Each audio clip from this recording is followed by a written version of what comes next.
কীর্তন প্রারম্ভে একটি শ্লোক আস্বাদন করলাম। কি শ্লোক ছিল বাবা, মনে আছে আপনাদের? মনে নাই? চেত দর্পণ মার্জনং ভব মহাদাবাগ্নি নির্বাপনম শ্রেয় কৈরব চন্দ্রিকা বিতরণম বিদ্যা বোধু জীবনম আনন্দম বুদ্ধিবর্ধনম প্রতিপদম পূর্ণামৃত আস্বাদনম সর্বাত্মা স্নাপয়ঙ্করম বিজয়তি শ্রীকৃষ্ণ সংকীর্তনম। এই যে শ্লোকগুলো হলো আমাদের নিত্য স্মরণের বিষয় বাবা। একটা কথা স্মরণে রাখবেন, এই শ্লোকগুলো হলো আমাদের নিত্য স্মরণের বিষয়। এই শ্লোকে বলা হলো, এই যে আপনারা রাত জেগে কীর্তন শুনছেন, অনেক দূর দূর থেকে আমার মায়েরা বাবারা এসেছেন হরিনাম শুনতে। একটা কথা জানবেন না যে হরিনাম শুনলে কি হয়? শাস্ত্রে বললেন, হরি নামে আছে মূরতি, নামে মেলে জগৎপতি, অপ্রাকৃত নবীন মোহন দ্বিভুজ স্বরূপ। এই যে মায়েরা, হরি নামে একটা দুটো উপকার নয়, 7 উপকার আছে বাবা। এই যে হরিনাম শুনতে এলেন, আপনি কিন্তু 7 উপকার নিয়ে যেতে পারবেন। এখানে বললেন চেত দর্পণ মার্জন। আপনি হরিনাম শুনলে আপনার এই চিত্তরূপ দর্পণ মার্জিত হয়ে যায়, পরিষ্কার হয়ে যায়। চেত দর্পণ মার্জনম ভব মহাদাবাগ্নি নির্বাপনম। দেখবেন এই যে ভবে মহাদাবাগ্নি দাউ দাউ করছে, সমাজে সমাজে মারামারি, একই বাড়িতে ভাইয়ে ভাইয়ে মারামারি, পিতা পুত্রের সম্পর্ক ভালো নয়, এই যে এগুলো এক মুহূর্তে নিভে যেতে পারে। কি করে জানেন? কেউ যদি হরিনামকে আশ্রয় করে, তার কিন্তু এই দ্বিধাদ্বন্দ্ব সব চলে যাবে বাবা। তাহলে এখানে বলা হয়েছে যে ভব মহাদাবাগ্নি নির্বাপনম। এবার বললেন শ্রেয় কৈরব চন্দ্রিকা বিতরণম। শ্রেয় কৈরব, কৈরব মানে শালিক ফুল, চন্দ্রিকা মানে চাঁদের আলো। চাঁদের আলো প্রস্ফুটিত হলে যেমন শালিক ফুল আপনা আপনি ফোটে, তার সুবাস ছড়ায় জগৎ মাঝে। এই সংকীর্তন রূপী শালিক ফুল যদি কারোর হৃদয়ে একবারে প্রস্ফুটিত হয়, দেখবেন তার ওই কল্যাণ রূপী শালিক ফুল জগৎ মাঝে কল্যাণ করে, তার সুবাস ছড়ায়। তাহলে শ্রেয় কৈরব চন্দ্রিকা বিতরণম। এবার বললেন বিদ্যা বোধু জীবনম। বিদ্যা বধূ, সমবেত ভক্তমণ্ডলী ভক্তিমতী মায়েরা, বধূ কথা এখানে যে ব্যবহার করা হয়েছে, বধূ মানে কি? স্ত্রীলোক। স্ত্রীলোককে বধূ বলা হয়। দেখবেন এই স্ত্রীলোকের একটা স্বভাব হলো, স্ত্রীলোকের একটা নাম হলো লজ্জাবতী। এরা যাত্রার সামনে কিন্তু নিজের লজ্জাকে ঝেড়ে মুছে ফেলে দেয় না। বলল তার কাছে মুখ দেখায়, তার কাছে ধরা দেয় যেজন তার নিজের মানুষ, আপনজন। এই আধ্যাত্মিক বিদ্যাও ঠিক তাই, যাত্রার কাছে ধরা দেয় না। যেজন তোর আপনজন, যেজন তার প্রিয়জন, তার কাছে কিন্তু এই আধ্যাত্মিক বিদ্যা ধরা দেয় বাবা। তাহলে বললেন বিদ্যা বধূ জীবনম। এবার বললেন আনন্দম বুদ্ধিবর্ধনম প্রতিপদম পূর্ণামৃত আস্বাদনম। এই হরিনামকে আশ্রয় করলে আনন্দ সাগরে উথাল পাতাল করে, হ্যাঁ, অমৃতের স্বাদ পায়। বললো বাবা তুমি কীর্তনিয়া হয়েছো বলে যা খুশি তাই বলছো? তুমি যে বলছো যে হরিনাম করলে আনন্দ হয়, অমৃত স্বাদ গ্রহণ করে, কই এতদিন ধরে তো হরিনাম করছি, হরিনাম শুনছি, কই অমৃতের স্বাদ তো পাচ্ছি না। মায়েরা, আচ্ছা বলুন তো, বাজার থেকে আপনি রসগোল্লা কিনলেন, আপনি খেলেন, খেয়ে যদি আপনার মুখে ভালো না লাগে, তার জন্য কি রসগোল্লার দোষ? এটা জিহ্বার দোষ। অমৃত আমার মুখে ভালো লাগছে না, তার জন্য আমার জিহ্বার দোষ। ওই মিষ্টির কিন্তু দোষ নয়। এই দেখুন, একজন রুগী কবিরাজ মশাইয়ের বাড়িতে গিয়েছে। কবিরাজ মহাশয়ের বাড়িতে গিয়ে বললেন, হে কবিরাজ মহাশয়, কদিন ধরে আমি যা খাই সব আমার মুখে তিতো লাগে। আমি ভাত খেলে তিতো লাগে, আমি মিষ্টি খেলে তিতো লাগে, আমি শরবত খেলে তিতো লাগে, আমি যা খাই সব তিতো লাগে। কবিরাজ মশাই বললেন, আসলে আমি বুঝেছি তোমার কি হয়েছে জানো। কবিরাজ মশাই, আমার কি হয়েছে? তোমার পিত্তরোগ হয়েছে। এই পিত্তরোগের স্বভাব কি জানো? তুমি যা খাও না কেন সব তোমার মুখে তিতো লাগবে, তবে এই রোগ সারাবার উপায় আমার কাছে নাই। এই রোগ সারাবার আমার কাছে ওষুধ নাই, তবে একটা পথ্য আছে। পথ্য বললো, পথ্যটা কি? বললো, তুমি দোকানে যাও, নামি নামি কোম্পানির তালমিজরি তুমি কিনে খাও, দেখবে তোমার ওই পিত্তরোগটা সেরে যাবে। বললো, ওটাও খেয়ে দেখেছি, ওটা খেলেও তিতো লাগে। বললো, এর জন্য কিন্তু তালমিজরির দোষ নয়, দোষ তোমার জিহ্বা। তুমি খেতে থাকো, খেতে খেতে খেতে খেতে খেতে খেতে যখন দেখবে তোমার ওই তালমিজরিটা মুখে মিষ্টি লাগতে শুরু করে দিয়েছে, তখন তুমি বুঝবে তোমার পিত্তরোগটা সেরে গেছে। মায়েরা, এ জগতে অনেক মানুষ আছে, তারা হরিনাম কৃষ্ণনাম শোনে না, ভালো লাগে না। বললো, তোমার হরিনাম করতে ভালো লাগে না, তারপরেও তুমি আস্বাদন করো, বলতে থাকো, হরি বলতে থাকো, কৃষ্ণ বলতে থাকো। এই বলতে বলতে যখন তোমার মুখে ভালো লাগবে, তখন তুমি বুঝবে তোমার হৃদয়ের পিত্তরোগটা সেরে গেছে। নিতাই গৌর হরিবল হরিবল হরিবল হরিবল। তাহলে বললেন, বিদ্যা বধূ জীবনম আনন্দম বুদ্ধিবর্ধনম প্রতি পদম পূর্ণম ঋতু অস্বাদনম। প্রতি পদে পদে অমৃতের স্বাদ পাওয়া যায়। আর একটা লাশ কথা বললেন, সর্ব আত্মার স্নাপয়ং পরম বিজয়তে শ্রীকৃষ্ণ সংকীর্তনম। এই যে মায়েরা, যারা এখানে বৈষ্ণব মণ্ডলী বসে আছেন, আমাকে ক্ষমা করবেন, যারা গুরু দীক্ষা নিয়ে ওই মালা জপ করে, মালা জপে কে বললো, মালা জপে শালা, কর জপে ভাই, মন মন জপসে বলিহারি যায়। বললো, যে মনে মনে জপে সেই তো বলিহারি। তবে একটা কথা মাথায় রাখবেন, যে মনে মনে জপ করে তার নিজের উপকার হয়। এই যে কর্তৃপক্ষ, নাম কি যেন, নিরঞ্জন, তো নিরঞ্জন হালদার, তাই না? তাই তো। এই যে এনার বাসভবনে যে কীর্তনের ব্যবস্থা করেছেন, শুধু নিজের উপকারের কথা ভেবে নয়। জানেন তো, আশ্চর্য লাগে, প্রত্যেকের ভালো কথা চিন্তা করে এই হরি নামের ব্যবস্থা করেছেন। দেখুন, উনি কিন্তু পারতেন এই সংকীর্তনটা সীমাবদ্ধ করে ঘরের মধ্যে করতে, তিনি কিন্তু করলেন না। তিনি সবাইকে নিয়ে কীর্তন করলেন। কেন? এখানে বলা হয়েছে সর্ব আত্মার স্নান হয়ে যায় এই হরিনাম সংকীর্তনে। যত জীবকুল শুনছে হরিনাম, এবং যারা মাইকের আওয়াজ, অনেক আছে না, কীট পতঙ্গ তরুলতা বৃক্ষ আদি, মানব মানবী দানব দানবী, তারা তো হরিবাসরে আসতে পারে না। এই হরিনাম মাইকের আওয়াজ তাদের কানে যাচ্ছে, তাদের উপকার হয়ে যাচ্ছে, সর্ব আত্মার স্নান হয়ে যাচ্ছে। তাহলে কত বড় উপকারটা তিনি আমাদের প্রত্যেক মানুষের জন্য করেছেন, তাহলে চিন্তা করুন। এই জন্য কেউ হিংসা করবেন না, বরং আশীর্বাদ করবেন যেন ইনি জনম জনম এখানে এই হরিবাস স্থাপন করতে পারেন, আর আপনাদের মতো ভক্তবৃন্দের হরিনাম শোনাতে পারেন। শ্রী গুরু প্রেমানন্দে নিতাই গৌর হরিবল হরিবল হরিবল হরি হরিবল। তাহলে এই শ্লোককে শিরাধার্য করে আমরা কীর্তন প্রারম্ভে একটি পদাবলী আস্বাদন করলাম। পদাবলীটা কি ছিল?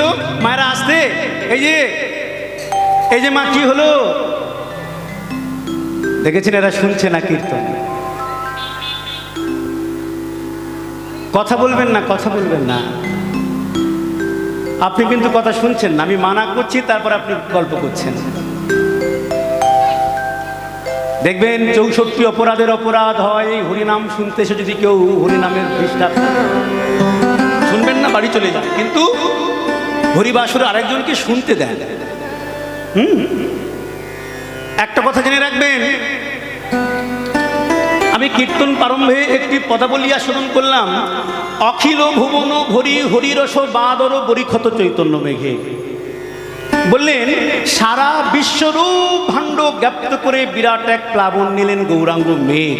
সেই প্লাবনের নাম প্রেমের প্লাবন। তাতে কি হলো জানো? বললো, আকাশে যদি মেঘ দেখা যায় কারোর কারোর বিরক্ত লাগে।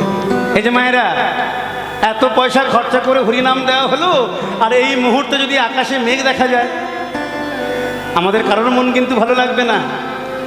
তাই বললেন আকাশে মেঘ দেখলে আমাদের মন কিন্তু কারোর ভালো লাগবে না, কিন্তু একজনের খুব ভালো লাগবে। সে কে বলুন তো? আকাশে মেঘ হলে হয়তো আমাদের ভালো লাগে না, কিন্তু একজনের খুব ভালো লাগে, সে হলো চাতক পাখি। দেখবেন মায়েরা, কলকাতার বাবুরা বিসলারি জল খায়, জল কিনে খায়।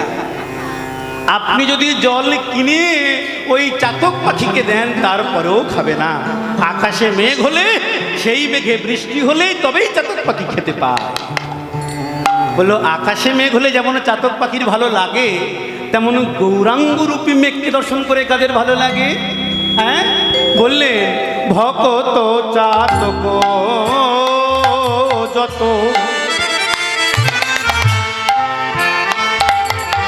প্রেমে পিবি পিবি অবিরত ওইন ভকত চাতক যত প্রেমে পিবি পিবি অবিরত।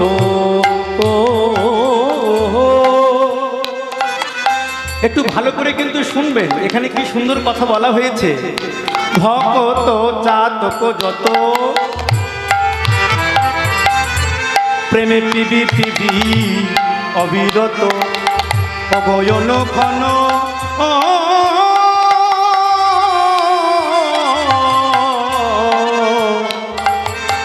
অনুঘন প্রেম ধন মাগে। আমার অনুঘন প্রেম ধন মাগে।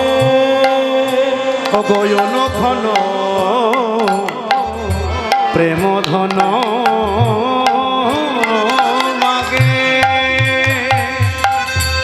অনুঘন প্রেম ধন মাগে। অনুঘন প্রেম ধন মাগে।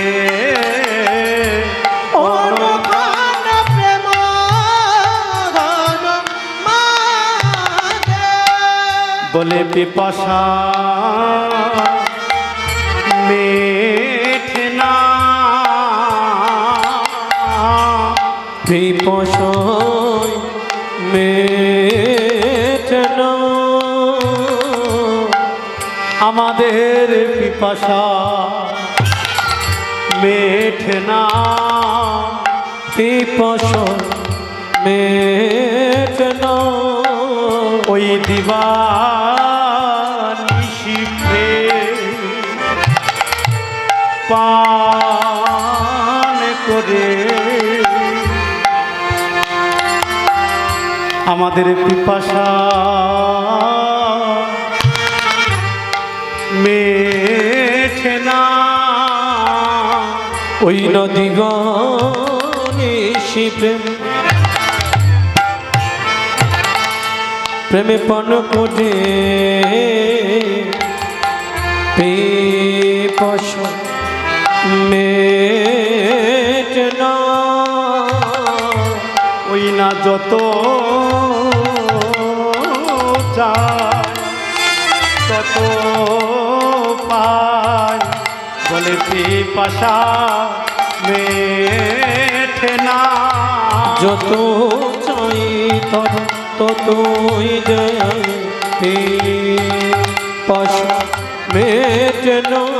যত চায় তত পায়, পিপাসা মেটে না যত চাই তত ওই না পিপাসা মেটে না। যত চাই তত পায়। নিতাই গৌর হরি মেটে না।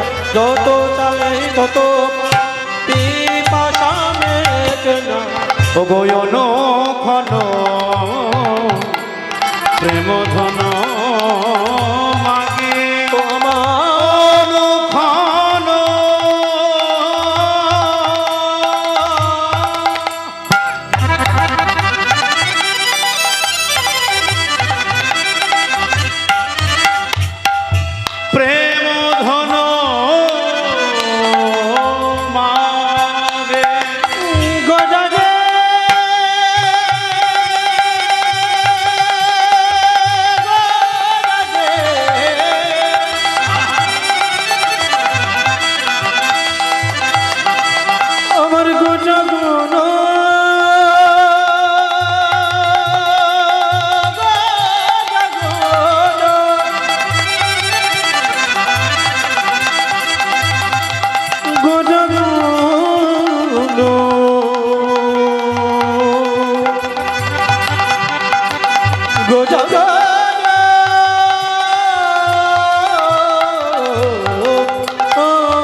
সমবেত ভক্তমণ্ডলী, ভক্তিমতী মায়েরা, খুব সুন্দর কথা এখানে ব্যক্ত করা হয়েছে।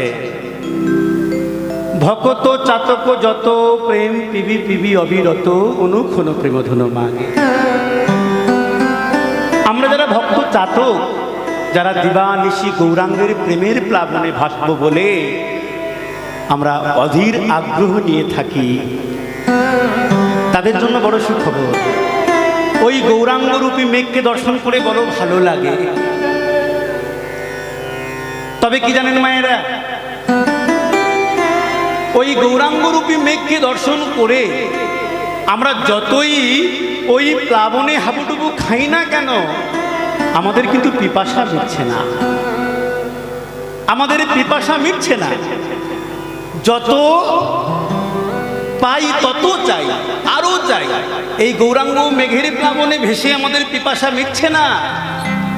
আচ্ছা মায়েরা, এখানে খুব সুন্দর কথা একটা বলা হয়েছে, এই যে মিটছে না আমাদের পিপাসা, এই জন্য মহাগুণীগণ কলম দিলেন, বললেন যোগীর চিন্তা জগন্নাথ, ফকিরের চিন্তা মক্কা, ধনির চিন্তা ধন, 99-এর ধাক্কা। একটু মন দিয়ে শুনতে হবে কিন্তু, না হলে কিন্তু বুঝতে পারবেন না। বললেন যোগীর চিন্তা জগন্নাথ। যোগী বাবা ভাবছে কবে আমি পুরী ধামে যাব, রথের দড়ি ধরব, আমার মোক্ষ প্রাপ্তি হয়। কি সুন্দর কথা এখানে ব্যক্ত করা হচ্ছে, একটু শুনবেন মায়েরা। এই কচি,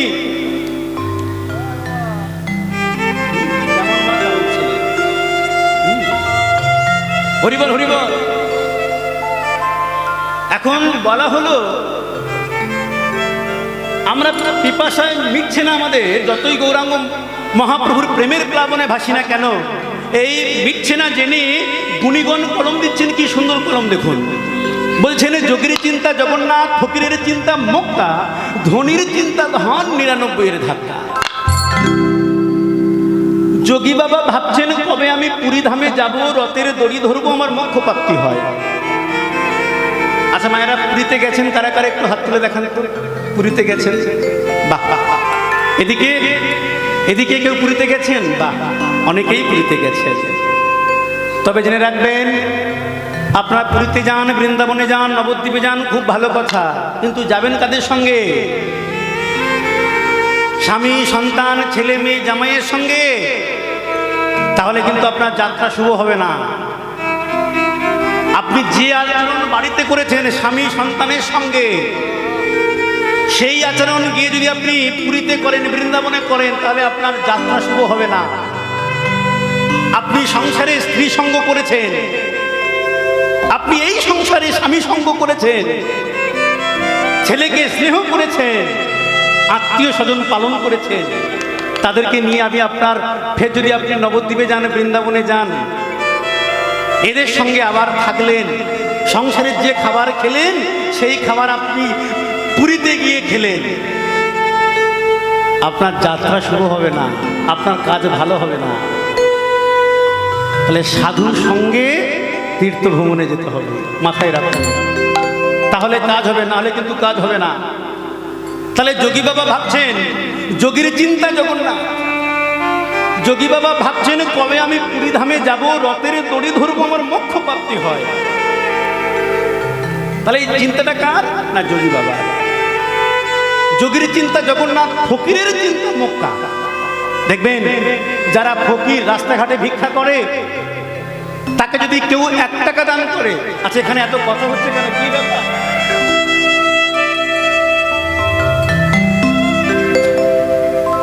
দেখুন, আমি কিন্তু তেমন বড় কীর্তনিয়া নই, আমি হওয়ার আশাও রাখি না। মান প্রশংসা শুকরের বিষ্ঠা। হরিবল হরিবল। তবে দেখবেন এ জগতে অনেক ফকির আছে, ফকিরকে কেউ যদি 1 টাকা দান করে, ফকির তার মধ্যে আটা না খায়, আটা না রেখে দেয়। কেন? এ জীবনে এলাম আর খেয়ে চলে গেলাম, তা করলে হবে? দেখবেন এই ফকিরের চিন্তাটা আপনাদের প্রত্যেকের মধ্যে কিন্তু বসিয়ে নিতে হবে হৃদয়ের মধ্যে।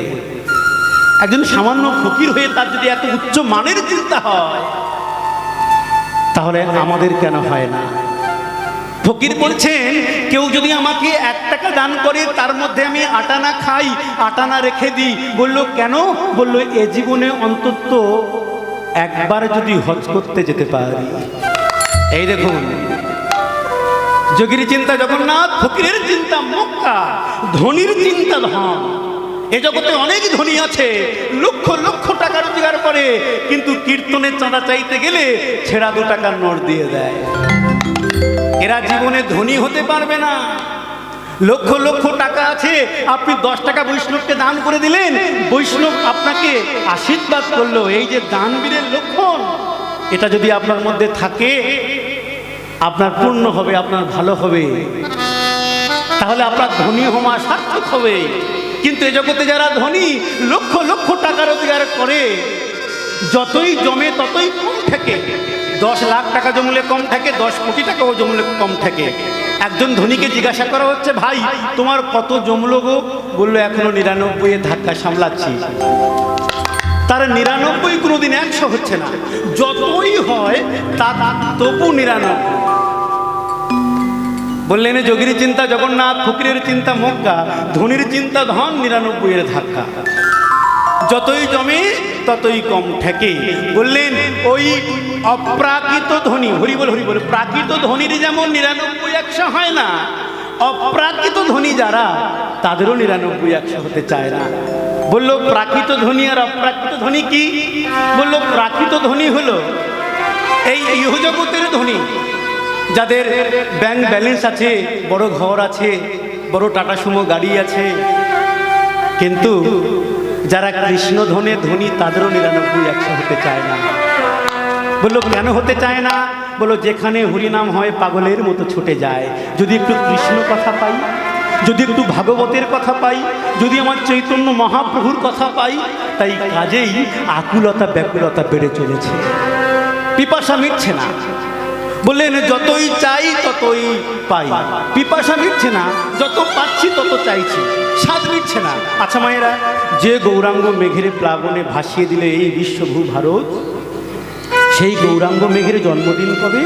হ্যাঁ, সেই গৌরাঙ্গ মেঘের জন্মদিন কবে? বললেন ফাল্গুনী পূর্ণিমা তিথি।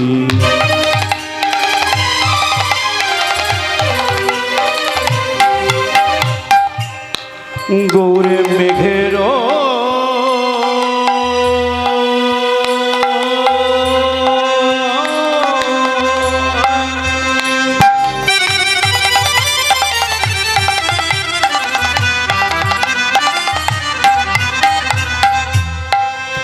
গৌরে মেঘের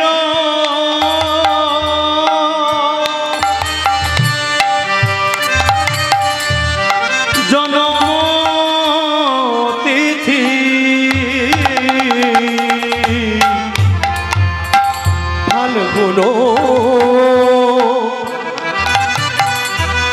পূর্ণিমা তিথি। গৌর মেঘে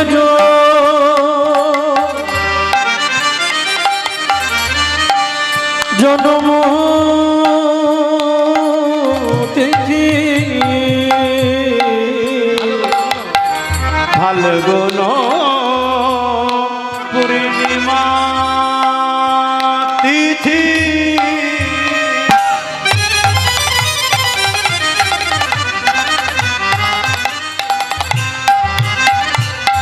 গৌর মেঘের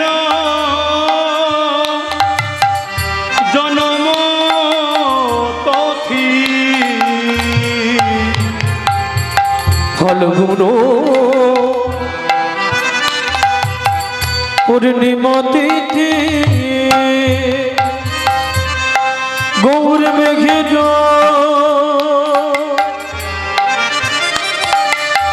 জন্ম তথি।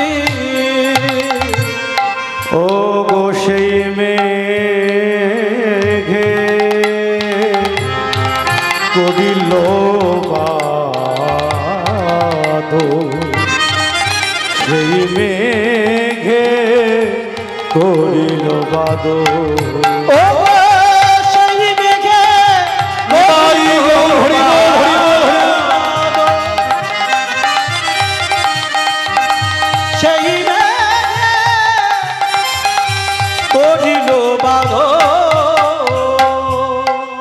সমবেত ভক্তমণ্ডলী ভক্তিমতী মায়ের। তাহলে এখানে কি বলা হলো? ফাল্গুনী পূর্ণিমা তিথি মেঘেরও জন্ম তিথি। সেই মেঘ কোন মেঘ? গৌরাঙ্গ রূপী মেঘ। আচ্ছা, গৌরাঙ্গ রূপী গৌরাঙ্গকে কেন মেঘ বলা হলো? বললো শুধু পশ্চিম বাংলা নয়, শুধু ভারত নয়, সারা বিশ্বে সেই মেঘের প্লাবন হয়েছে গো, প্লাবন হয়েছে। তার প্রমাণ আপনারা যদি ইস্কনে যান, মায়াপুর ইস্কন মঠ আর যাই করুক না কেন, তারা এই গৌরী কৃষ্ণ কথা নিয়ে সারা বিশ্বে একটা আলোড়ন সৃষ্টি করেছে বাবা। তাহলে বললেন আজ আমার গৌরাঙ্গ মেঘ সারা পৃথিবীতে তার প্লাবন সৃষ্টি করেছেন। ফাল্গুনী পূর্ণিমা তিথি মেঘেরও জন্ম তিথি, সেই মেঘে করিল বাদর, সেই মেঘে করিল বাদর। তবে একটা কথা জানবেন মায়েরা, আমরা কলির জীব সব পারি, জানেন তো? আমরা সব পারি, শুধু একটা জিনিস পারি না বলে আজ আমাদের এই দুর্দশা। আমরা শুধু নিচু হতে পারি না, জানেন তো? গৌরাঙ্গ মহাপ্রভু তার মাকে বলেছিলেন, মাগো আগে তুমি হও নিচু, তবে তুমি পাবে কিছু, উচ্চতর বড় ফল হয় না। আগে নিচু হতে শেখো। বললো কতটা নিচু হব? বললেন তৃণ সম নিচু যেই জন হতে পারে, সেই জন ভক্তির অধিকারী, সেই জন ভক্তের ভিখারী। শুনি যত জ্ঞানী জন তৃণদপি নহে সেজন, আত্মাদোষ দেখিবারে পা, দেখিবারে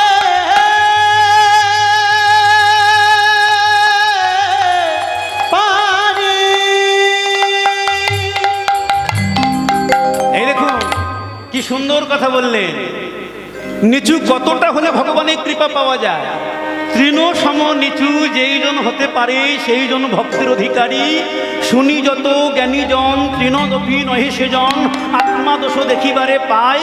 ব্রহ্মডাঙ্গায় জল নাহি রয়, উচ্চতরু শির করে চাহ যদি উঠিবারে, আগে করো মূল আলিঙ্গন। আগে মূল আলিঙ্গন করতে হবে, মূল জিনিসটাকে ধরতে হবে বাবা, না হলে কিন্তু পাওয়া যাবে না। আগে নিচু হতে হবে। ওই যে বললাম কলির জীব সব পারে, শুধু নিচু হতে পারে না। দেখবেন যখন গৌরাঙ্গ মহাপ্রভু আসেননি, তখন কিন্তু একটা বৈষম্য দশা ছিল। বৈষম্য দশা। কি বৈষম্য দশা? তৎকালীন সমাজের ব্রাহ্মণ,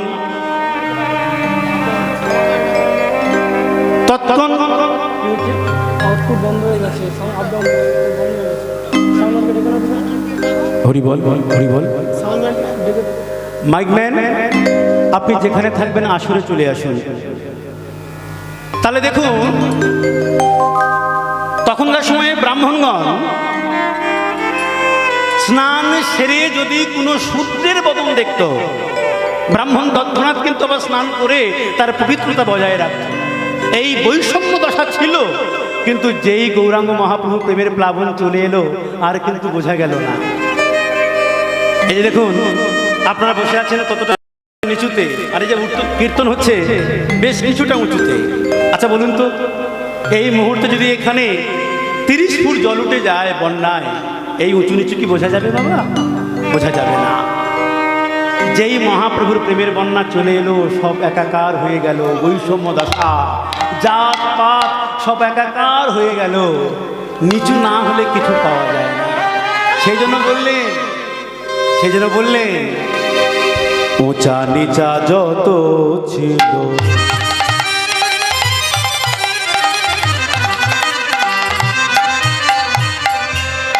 গৌরে প্রেম জলে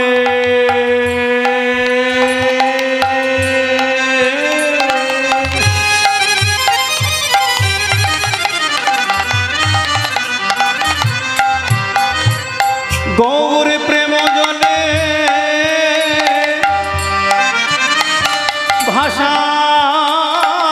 ভাষাইল উচ্চ নিচ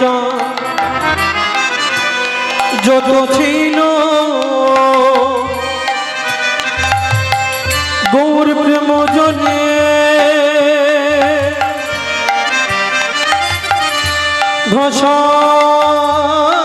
ভাষাইল। তাহলে কোন উঁচু নিচুর কথা বললেন এখানে?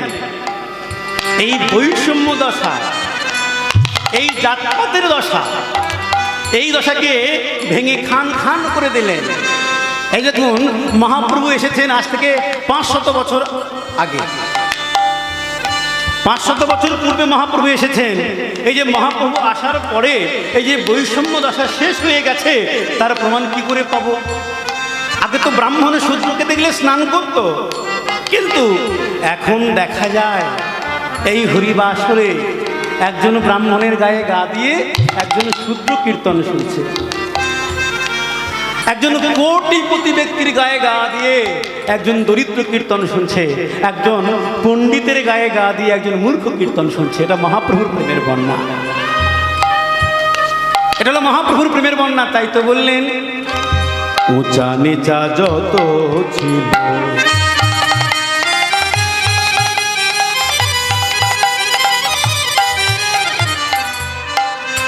গৌর প্রেম জলে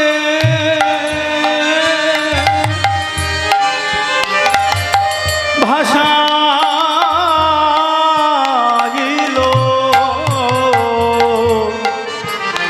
উচ্চ নিচ যত ছিল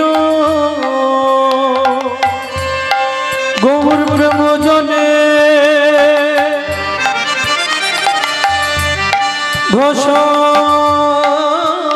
ভাষাইল। আমার গোরা বড় দয়ার গোরা বড় দয়ার সাগর।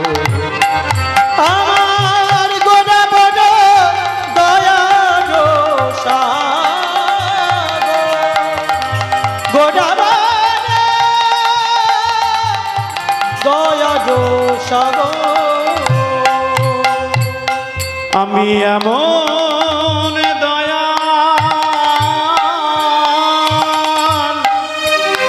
আরে দেখি না, আমি এমন দয়া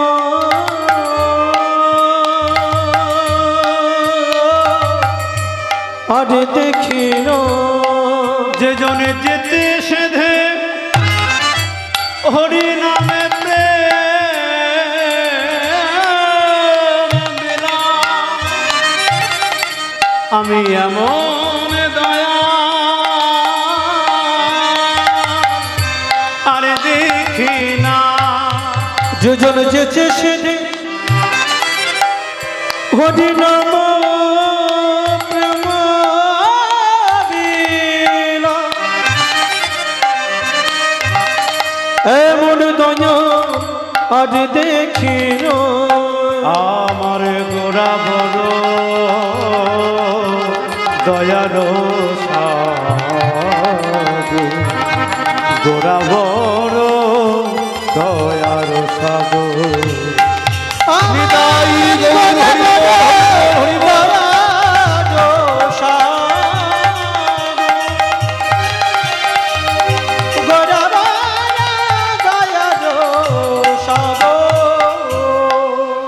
তাহলে মায়েরা, এখানে বলা হয়েছে আমার গোরা বড় দয়ার সাগর। একটু মন দিয়ে শুনবেন, দয়ার সাগর। আমার গৌরাঙ্গ মহাপ্রভুকে বলা হয়েছে দয়ার সাগর, করুণার সাগর, নোনা জলের সাগর নয়। কিন্তু শাস্ত্র বললেন, প্রেম সিন্ধু গোরা রায় নিতাই তরঙ্গ তাই, করুণার বাতাস চারিপাশ। তাহলে এমন দয়াল আর কি হয় গো? এমন দয়াল আর হয় না। কিন্তু আজকের আমরা এমন একটা দুর্দিনের মধ্যে বাস করছি মায়েরা, কিছুদিন পরে আপনি নিজেকে হিন্দু বলে পরিচয় দিতে যাবেন, বিধর্মীরা আপনাদের ধরে পেটাবে। এটা লিখে রাখুন। সে জায়গাটা কিন্তু আর রইল না। কেন জানেন? রক্ষক এখন হয়ে গেছে ভক্ষক।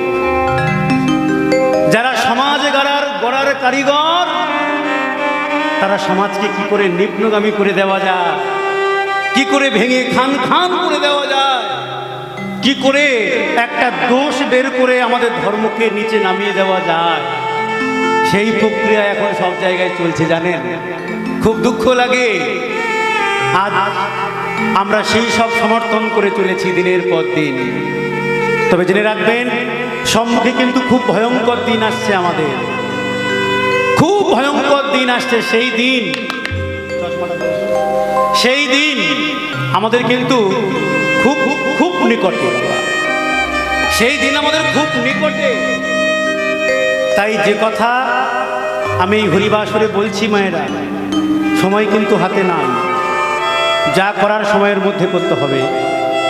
সময় চলিয়া যায় নদীর স্রোতের প্রায়, যে না বুঝে ধিক তার শতধিক। প্রাত সন্ধ্যা দিবারাত্রি শীত বসন্ত, পুনঃ পুনঃ আসে যায় নাহি তার অন্ত। পত্র পত্রে জলে যেমন স্থির নাহি রয়, নরের এ দেহ তেমন হলে পুরাতন অন্য দেহেতে বয়। সময় নাই, ধর্মকে ধরে রাখতে হবে যুদ্ধ করে। আজ আমাদের ধর্ম আজ পদদলিত হয়ে গেছে। তাহলে এখানে বলা হয়েছে কি, উঁচা নিচা যত ছিল প্রেম জলে ভাসাইল গোরা বড় দয়ার সাগর। আমার গৌরাঙ্গের মতো এমন দয়ার সাগর, করুণার সাগর আর দেখা যায় না বাবা। বললেন তিনি কি করে দয়ার সাগর করুণার সাগর হলো? দেখবেন এই পাড়াতে হরিনাম হচ্ছে, এখানে কত ঘর আমি জানি না, তবে কিন্তু কতগুলি ঘরের সমষ্টি হলো একটা গ্রাম। সেই গ্রামে কত মানুষ থাকে। এই সন্ধ্যার বাসরে এই হরিবাসরটা ফুলে ফুলে ভরে যাওয়ার কথা ছিল। তারপরে এখানে ভক্ত এলো না, ভক্ত আসেননি হরিনাম শুনতে। মহাপ্রভু বললেন, যারা এসেছেন তাদের তো কৃপা হলো, কিন্তু যারা এলেন না তাদের জন্য কৃপা হবে। কত বড় করুণার দাতা তিনি দেখুন। যারা এলেন তাদের তো কৃপা হলো, প্রেম ভক্তি পেল, কিন্তু যারা এলেন না তাদের জন্য মহাপ্রভু বলেন ব্যবস্থা আছে। বললো কিরকম ব্যবস্থা? দেখবেন নগর সংকীর্তনের ব্যবস্থা, তাই না? কীর্তন শেষ হয়ে যাওয়ার পরে মহাপ্রভুকে কোলে করে নিয়ে নগরে নগরে ঘোরানো হয়। তোমরা আসলে তা কি হয়েছে? আমার যেতে কে নিষেধ করেছে বলো? হ্যাঁ, কত বড় করুণার দাতা দেখুন, কত বড় পতিত পাবন দেখুন। তিনি যে পতিত জীবের উদ্ধারের জন্য এসেছে গো, তাকে আমরা চিনতে পারলাম না। অবজ্ঞায় অবহেলায় তাকে সরিয়ে দিলাম। এই যে মানব জনম পেয়েছি, এই মানব জনম আমি আজ পেয়েছি, আমি এই মানব জনম কাল পাবো কিনা আমি কিন্তু জানি না। তাই যা করার সময়ের মধ্যে করতে হবে, যা করার সময়ের মধ্যে করতে হবে। গৌরাঙ্গ মহাপ্রভু বললেন, ওরা এলো না তা কি হয়েছে? আমার যেতে কে নিষেধ করেছে? আমি যেতে চাই। এই দেখবেন সংকীর্তনের শেষে মহাপ্রভুকে নগরে নগরে ঘোরানো হয় যারা আসেননি তাদের জন্য। তাই তো বললেন, জীবেরা জীবেরও করিয়া যন্ত্র হরিনাম মহামন্ত্র, ঘরে ঘরে প্রেমের অঞ্জলি।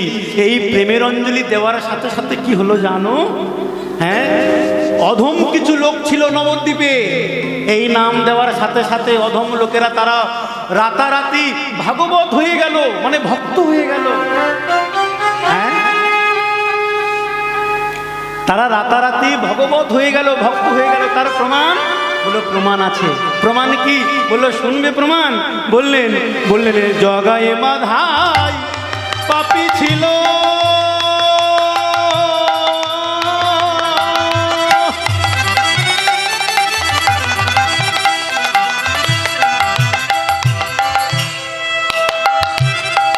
প্রেম জলে উদ্ধারিল, জগায় মাধা পাপী ছিল,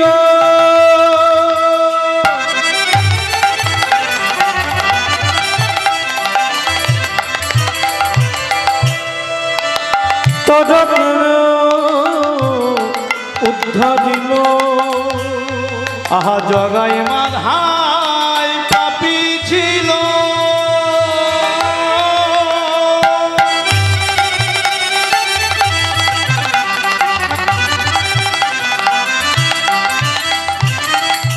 প্রেম জলে উদ্ধারিল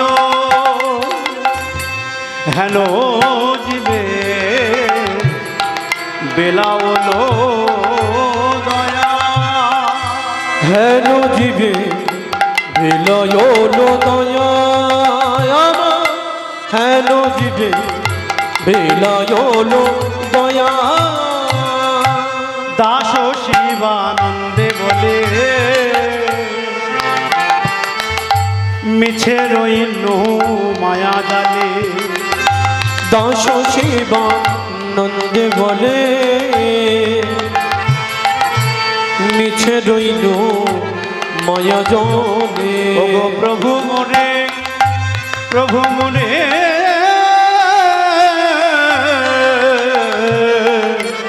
প্রভু মনে দিও পদ ছায়া। আমার প্রভু মোদে দিও পদ ছায়া, আমার প্রভু মোদে দিও পদ ছায়া। তাহলে এই পদটা যিনি রচনা করেছেন তিনি হলেন দাস শিবানন্দ। তবে একটা কথা জেনে রাখবেন, যারা মহাজন পদকর্তা তাদের নাম আসরে এখন আর অনেকেই বলে না, যাদের জন্য আমরা কীর্তন উপহার পেলাম। এখন আসরে আর পদপদাবলী আর হয় না, জানেন তো। এখন এই হরিবা আসরে এখন সিনেমার গান চলে, বাউল গান চলে, কবি গান চলে, এখন আর কীর্তন হয় না। এই জন্য করে এই কীর্তনে আর ফলে না, তাই না? বললেন ঘরে ঘরে গীতা পাঠ ফল কেন ফলে না, ঘরে ঘরে হরিনাম ফল কেন ফলে না, দেশলাইয়ের কাঠির দোষে একটি কাঠি জ্বলে না, একটু দণ্ড গিলিলে আচ্ছাদ না পাই, সর্বদা গুরুর পাশে বসে জীবাণুতা চাই। এত হরিনাম বেড়েছে বাবা। দেখেছেন নদীতে কোটালে চিতিকাংড়া হয়, চিতিকাংড়ার মতো দল বেড়েছে, হরিবাসরও বেড়েছে, কিন্তু হরিনামে কাজ বাড়েনি, জানেন তো?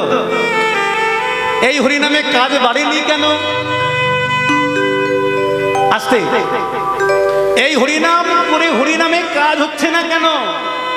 বলল কাজ হচ্ছে না কেন জানেন? আশ্রয় করিয়া ভজে তারে কৃষ্ণ নাহি তেজে, আর সব মরে অকারণ। গুরু আশ্রয় করে কৃষ্ণ নাম করতে হয়, হরিনাম করতে হয়, তারপর তার হরিনামে কাজ হয়। জানেন তো অনেকেই গুরুমন্ত্র দীক্ষা নেননি, তারা যদি হাজারবার কৃষ্ণ বলে, হাজারবার হরি বলে, কৃষ্ণ তাকে সহজে কৃপা করতে পারে না। একটু বলে যাই, একটু কৃপা করে হাত তুলে দেখাবেন কারা কারা দীক্ষা নিয়েছেন। হরিবল হরিবল হরিবল। বাহ বাহ বাহ। এখানে 3 ভাগ মানুষ দীক্ষা নিয়েছে, খুব ভালো কথা। একটা কথা জানবেন, যারা দীক্ষা নিয়েছেন তারা কিন্তু ভাববেন না দীক্ষা নিয়েছি মানে আমি ভগবান পেয়ে যাব, দীক্ষা নিয়ে নিলাম মানে আমি ভগবান পেয়ে যাবো, এরকমটা কিন্তু ভাববেন না। দীক্ষা নিয়েও আপনার কোনো কাজ হবে না। কেন জানেন? যদি আপনি ওই দীক্ষা মন্ত্র যদি আপনি কাজ না করান, চাষ যদি না করেন, গুরুদেব আপনাকে মন্ত্র দিলেন, আরে সেই মন্ত্র আপনি জপ করলেন না, আজ আপনি হরিনাম শুনতে এলেন, আপনার কিছুটা কাজ হলো, কিছুটা ধার উঠলো। একটা কথা বলে যাই মায়েরা, ধরো না একটা দাঁতে বা একটা কাস্তে ভালো করে ধার দিয়ে শান দিয়ে তাকে যদি আলমারির মধ্যে ভরে রাখি বা বাক্সের মধ্যে ভরে রাখি, 1 বছর পরে যদি আমি তাকে বের করে দেখি, তাতে কি আর ধার থাকবে গো? ধার থাকবে না। তাকে চকচকে করে ওই ধারালো করে রাখতে গেলে তাকে প্রতিনিয়ত তাকে দিয়ে কাজ করাতে হবে। কাজ না করলে গুরুমন্ত্র নিয়ে কাজ নেই। ত্রিসন্ধ্যায় আপনাকে মন্ত্র জপ করতে হবে, 108 বার করুন, যদি না পারেন 12 বার করুন, তারপরেও যদি আপনার করতে না ইচ্ছে হয় 6 বার করুন, কিন্তু করতে হবে আপনার। নরদেহ সন্দেহ মৃত্যু আছে কাছে, মৃত্যু দেহে সংসারে কিবা সুখ আছে, সংসার ভোগের বাজি মিছে বলি আমার আমার দু নয়ন মুদিয়া দেখো সবই অন্ধকার। হরিবল হরিবল হরিবল।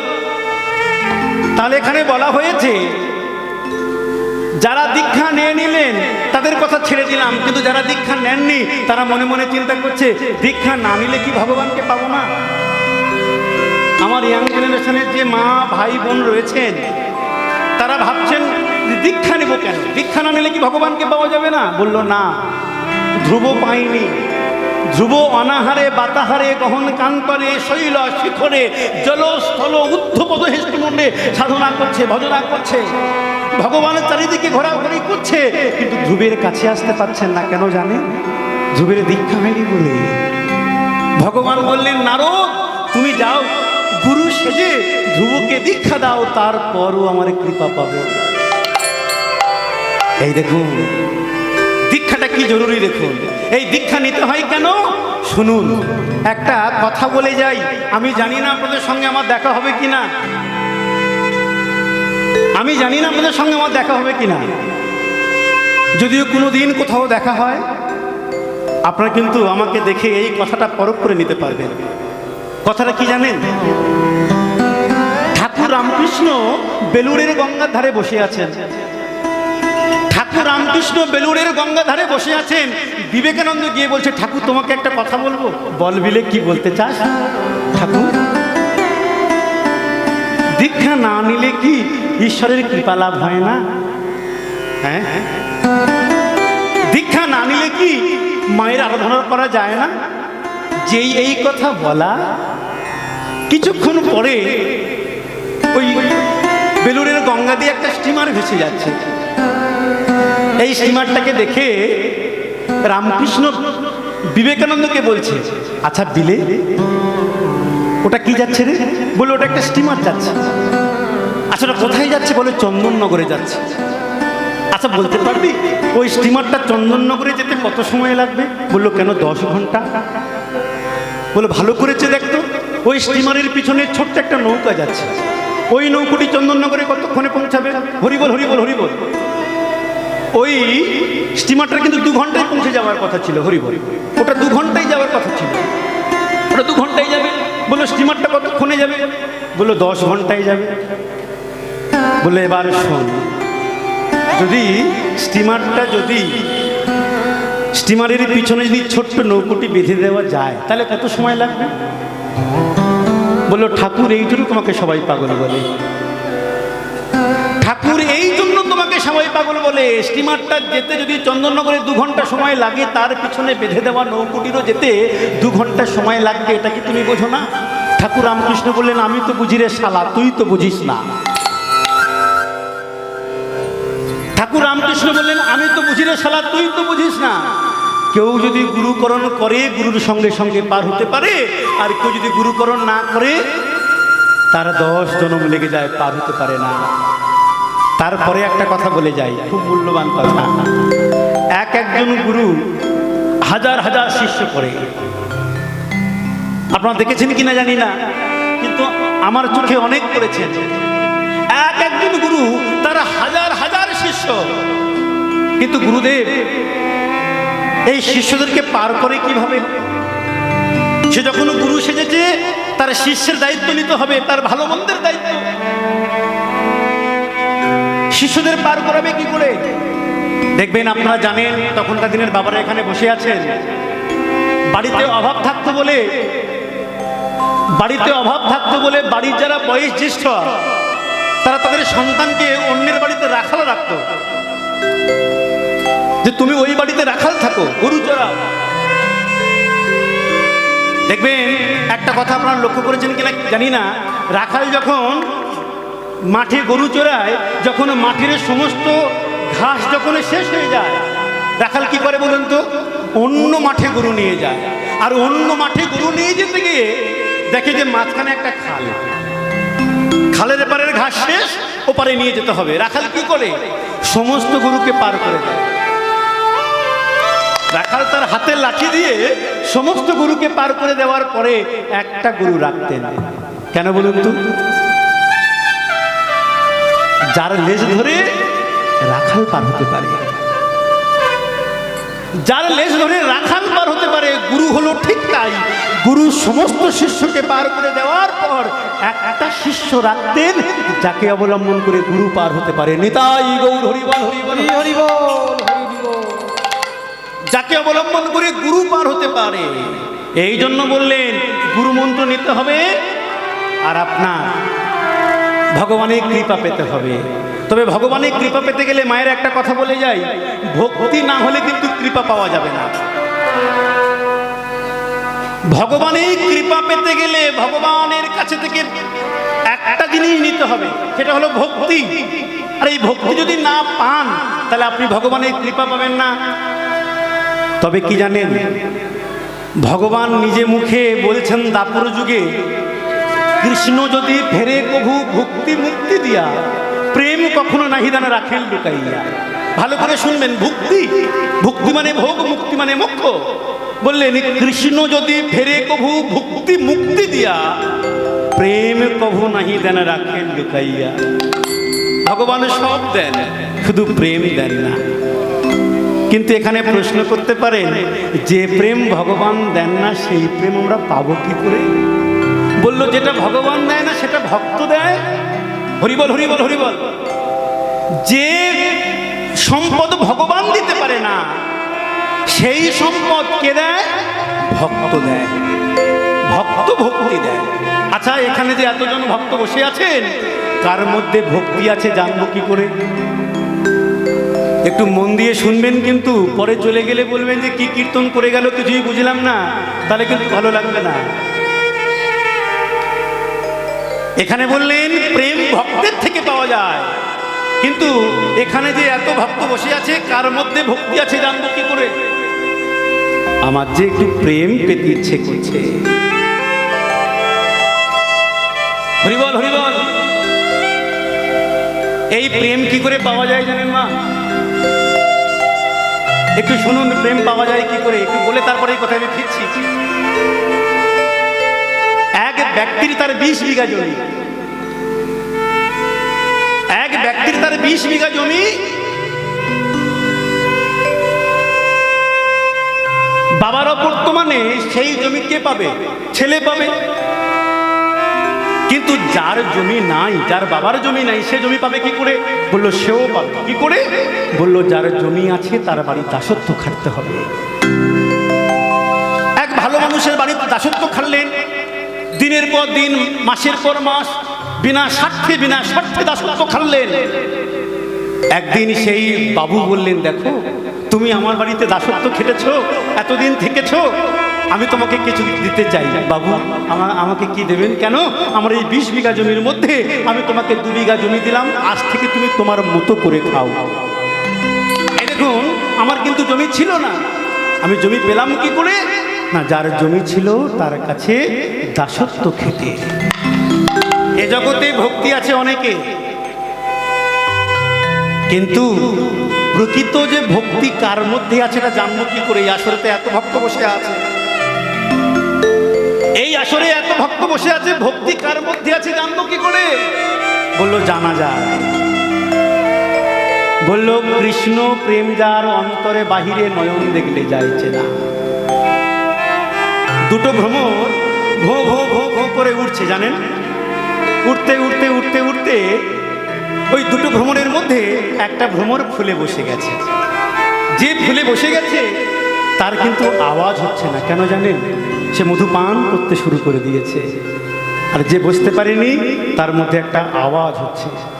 এ জগতে যার মধ্যে ভক্তি আছে তার আওয়াজ নাই।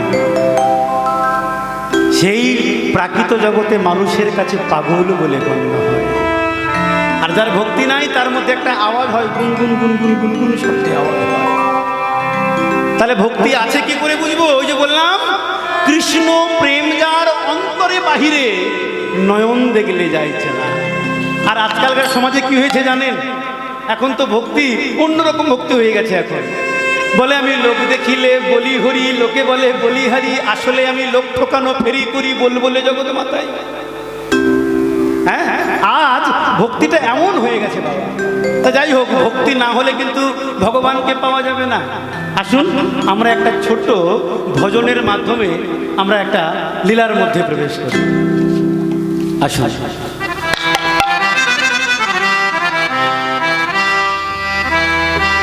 এখনো সেই শিবা সঙ্গনে আমার গৌর নাচে রে, আমার নিতাই নাচে রে। এখনো সেই শিব সঙ্গনে আমার নিতাই নাচে রে, আমার গৌর নাচে রে। এখনো সেই বাবা সঙ্গনে আমার গৌর নাচে রে, আমার নিতাই নাচে রে। আর এখনো সেই শিবা সঙ্গনে আমার নিতাই নাচে রে, আমার গৌর নাচে রে। ও যার দেখার নয়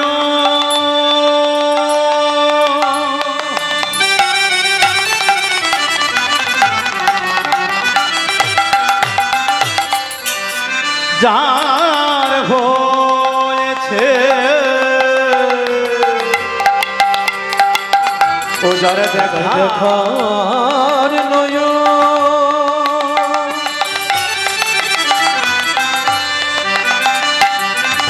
যার হয়েছে, ও যার দেখার নয়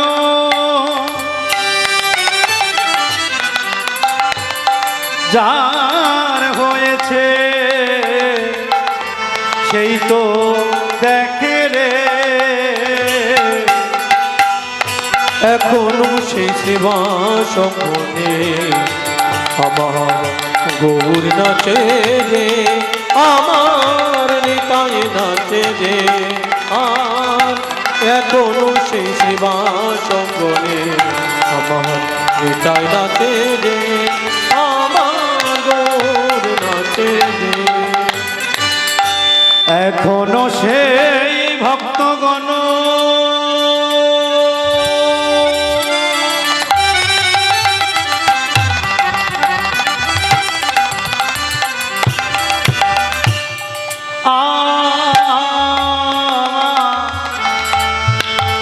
আমার গৌর প্রিয় ভক্ত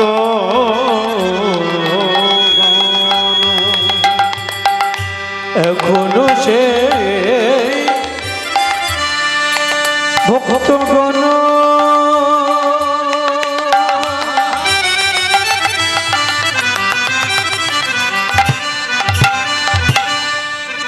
আমার গৌর প্রিয় ভক্ত গণ এখনো সেই ভক্তগণ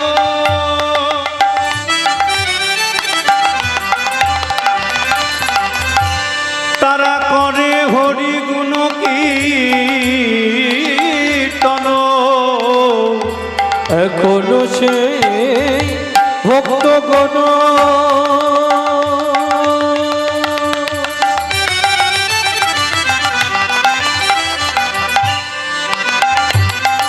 তারা করে হরি গুণ কীর্তন। আচ্ছা মায়েরা, রাগ না করলে একটা কথা বলবো, একটু হাত তুলতে পারবেন সবাই মিলে, প্রত্যেকে, কেউ বাদ যাবে না, তুলুন একটু, সবাই তুলুন। যে গৌরাঙ্গ মহাপ্রভু আমাদের জন্য কৃষ্ণ নাম এনেছিলেন, সেই কৃষ্ণ নাম আমরা হাতে তালি দিয়ে একটু গাইব, একটু লজ্জা করবো না। হরে কৃষ্ণ হরে কৃষ্ণ কৃষ্ণ কৃষ্ণ হরে হরে, হরে রাম রাম রাম হরে হরে। হরে কৃষ্ণ কৃষ্ণ কৃষ্ণ হরে হরে, হরে রাম রাম রাম হরে হরে। এবারটা আপনারা বলুন, আমরা বললাম, বলুন বলুন, সবাই মিলে বলুন।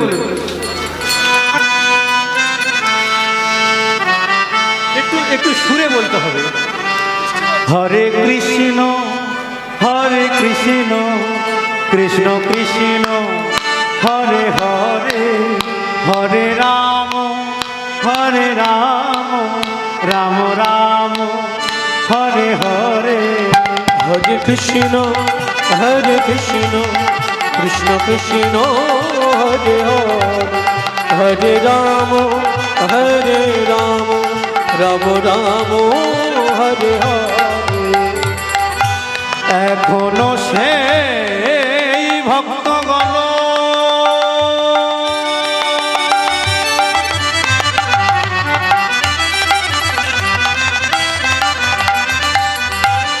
তারা করে হরি গুণ কীর্তন। এখনো সে ভক্তগণ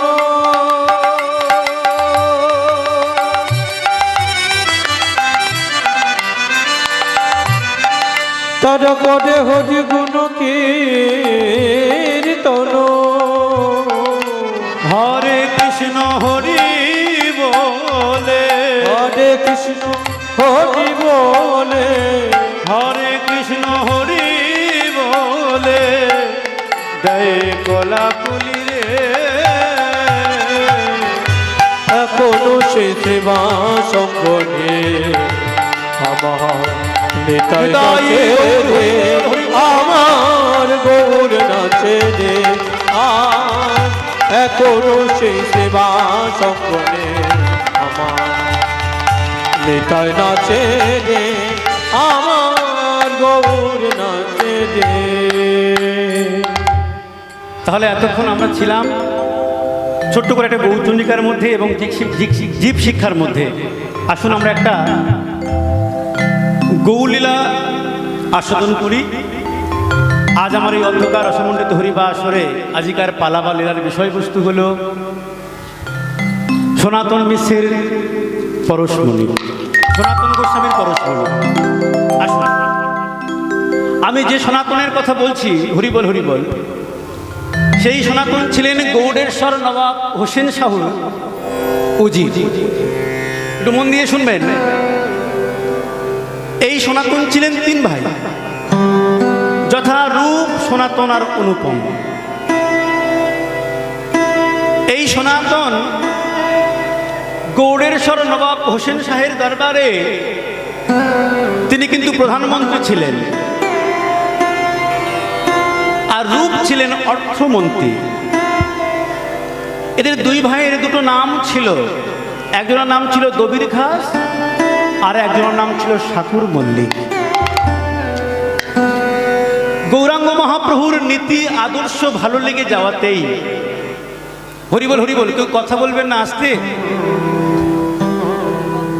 গৌরাঙ্গ মহাপ্রভুর নীতি আদর্শ ভালো লেগে যাওয়াতেই তখনকার দিনের মন্ত্রিত্ব ইস্তফা দিয়ে গৌর গৌর গৌর বলে পথের বাহির হয়েছিলেন বাবা।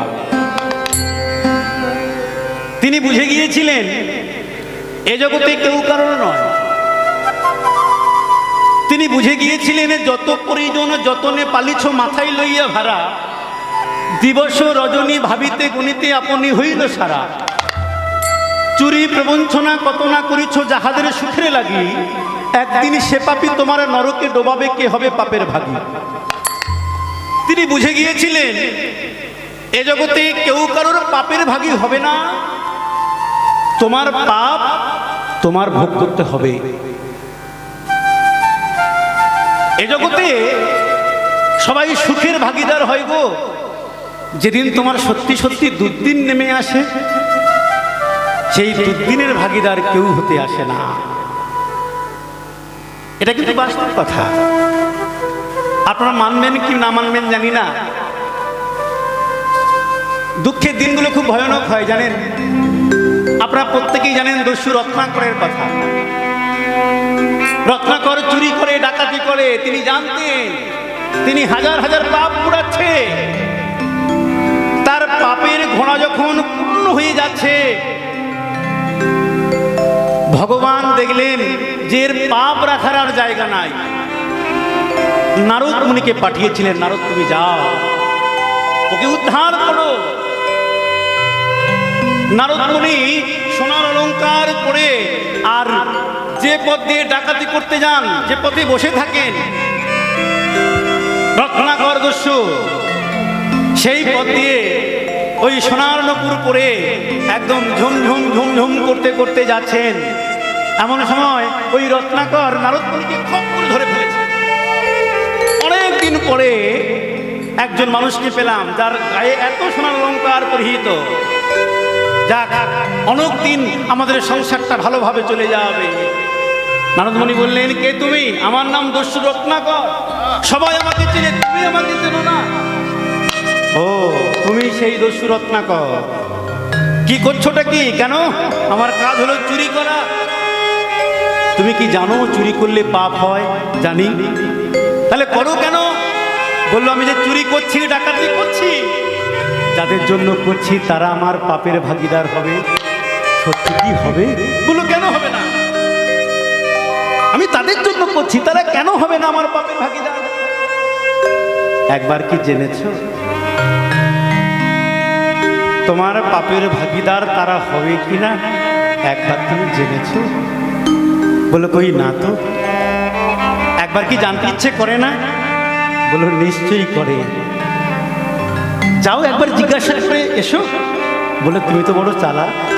হ্যাঁ, তুমি এই জিজ্ঞাসা করার ছল করে তুমি তুমি তুমি আমাকে পাঠিয়ে দিয়ে তুমি পালিয়ে যেতে চাও? বলো, না, আমি পালিয়ে যেতে চাই না, তুমি আমাকে বেঁধে রেখে যাও। লতা পাতা দিয়ে বাঁধলেন, নারদ মুনিকে বেঁধে রেখে পিতার কাছে গিয়ে বললেন, পিতা গো, এতদিন ধরে আমি চুরি করেছি, ডাকাতি করেছি, আমার পাপ হয়েছে, আমার অপরাধ হয়েছে, বলো না সেই পাপের ভাগীদার তুমি হবে কি? বাপ বলে উঠলেন, যেদিন তুমি ছোট ছিলে, যেদিন তুমি ছোট ছিলে সেদিন আমি তোমাকে চুরি ডাকাতি করে খাইয়েছি, সেই পাপের ভাগীদারকে আমি তোমাকে করেছি। সেদিন যেমন আমি তোমার পাপের ভাগ দিই নাই, আজও আমি তোমার পাপের ভাগ নিতে পারবো না। মাকে বললেন, মা সেই একই কথা বললেন, স্ত্রীকে বললেন, স্ত্রী সেই একই কথা বললেন, আমি তোমার পুণ্য নিতে পারি কিন্তু তোমার পাপ নিতে পারি না। বাকি আছে ছেলে। বাবারে, সবাই মুখ ফিরিয়ে নিয়েছে, তুই নিশ্চয়ই মুখ ফিরিয়ে নিবি না? হ্যাঁ, তুই নিশ্চয়ই মুখ ফিরিয়ে নিবি না? দেখ না, এরা কেউ আমার পাপের ভাগীদার হলো না, তুই হবি তো? বাবা, চুরি ডাকাতি করে আজ তুমি আমাদের খাওয়াচ্ছ, কিন্তু এমন একটা দিন আসবে যেদিন যেদিন তুমি পারবে না, সেদিন আমিও তোমাকে এই পথ অবলম্বন করে আমি তোমাকে খাওয়াবো। তাই আমি তোমার পাপের ভাগীদার হতে পারছি না। আকুল প্রাণে ব্যাকুল হয়ে রত্নামণি হরিবোল হরিবোল রত্নাকর দস্যু নারদ মুনির কাছে ছুটে এসে চরণে আছাড় খেয়ে, মুনিবর, কে আপনি আমি জানি না, তারপর আপনি আমার জ্ঞানচক্ষু খুলে দিয়েছে। এই জগতের মানুষকে আমি চিনে দিয়েছি। কেউ আমার পাপের ভাগীদার হতে চাইল না, কেউ আমার পাপের ভাগীদার হতে চাইল না। বলো, কোন পথ অবলম্বন করলে আমার এই পাপ মুক্তি হবে? এই তোমাকে রাম নাম দিলাম, তুমি রাম নাম জপ করো। এত পাপ করেছিল, বদনে রাম নাম উচ্চারণ হতো না, মোরা উচ্চারণ হতো, মোরা মোরা মোরা। হরিবল হরিবল। এই জন্য বললেন, ওই যে সনাতন বুঝতে পেরে গিয়েছিলেন, যত পরিজন যতনে পালিছ মাথায় লইয়া ভাড়া, দিবস রজনী ভাবিতে গণিতে আপনি হইল সারা। চুরি প্রবঞ্চনা কত না করিছ জাহাজের সুখে লাগি, একদিন সে পাপি তোমার নরকে ডোবাবে। কে হবে পাপের ভাগী? কেউ পাপের ভাগী হবে না। তাই কি করলেন জানেন? ওই মন্ত্রিত্ব ইস্তফা দিয়ে গৌর গৌর বলে পথের বাহির হলে। আমি আমি গৌর বরণ করব ধারণ,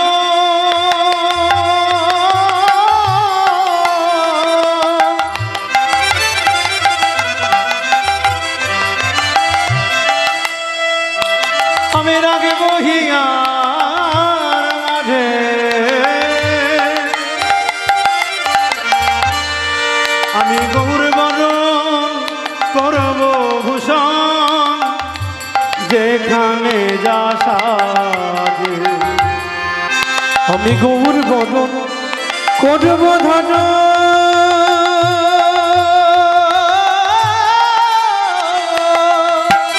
নিতাই গৌর হরি বল হরি বল হরি বল।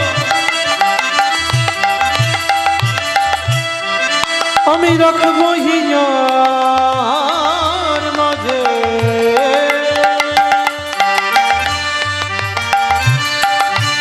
গৌর বরণ করব ধন, যেখানে যা সাজে। আমি করব ভূষণ গৌর বরণ। আমি করব ভূষণ গৌর বরণ। আমি দেশে দেশে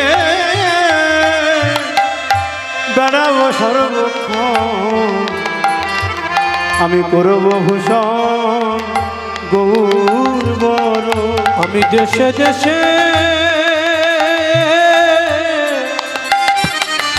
ঘুরব সর্বক্ষণ, ঘুরব করব ধন। আবার গৌর বরণ ফুলের ঝাপা,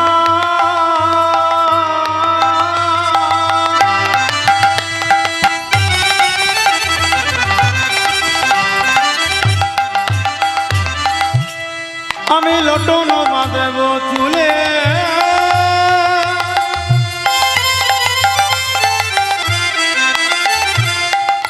গৌর বলে গর্বে করে নদিয়ার পথে যাব চলে। ওই গৌর বলে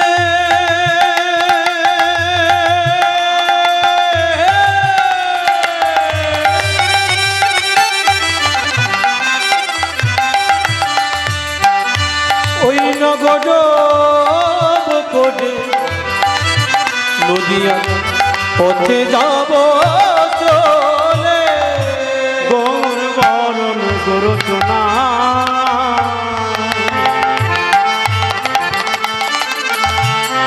আমি গৌর লিখব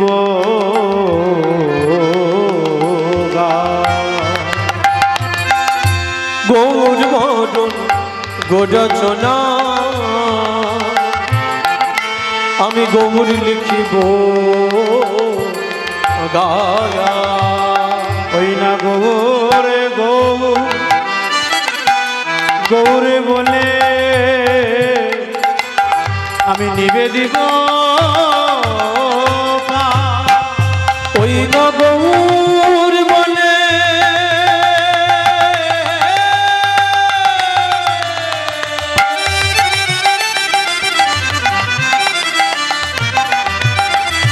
গৌর বলে নিবেদিব